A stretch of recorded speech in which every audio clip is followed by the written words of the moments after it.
Since this massive years-long scam came to light, you have said repeatedly, quote, "I am accountable."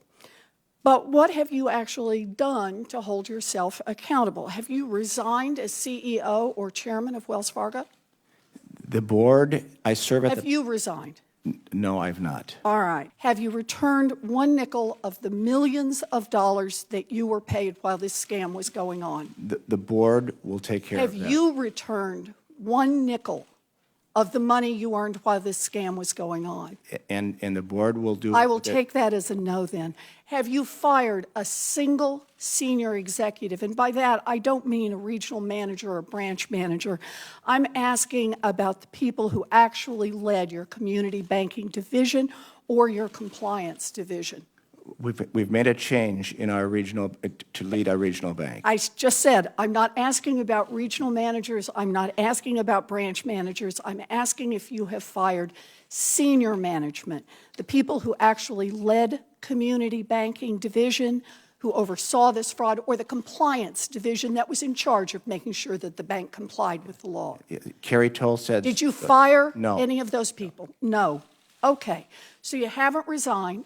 You haven't returned a single nickel of your personal earnings. You haven't fired a single senior executive. Instead, evidently, your definition of accountable is to push the blame to your low-level employees who don't have the money for a fancy PR firm to defend themselves. It's gutless leadership. Here's what really gets me about this, Mr. Stump. If one of your tellers took a handful of $20 bills out of the cash drawer, they'd probably be looking at criminal charges for theft. They could end up in prison.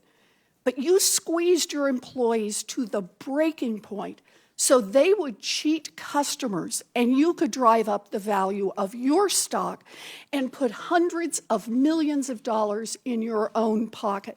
And when it all blew up, you kept your job, you kept your multi-million-dollar bonuses, and you went on television to blame thousands of $12 an hour employees who were just trying to meet cross-sell quotas that made you rich. This is about accountability. You should resign. You should give back the money that you took while this scam was going on, and you should be criminally investigated by both the Department of Justice and the Securities and Exchange Commission.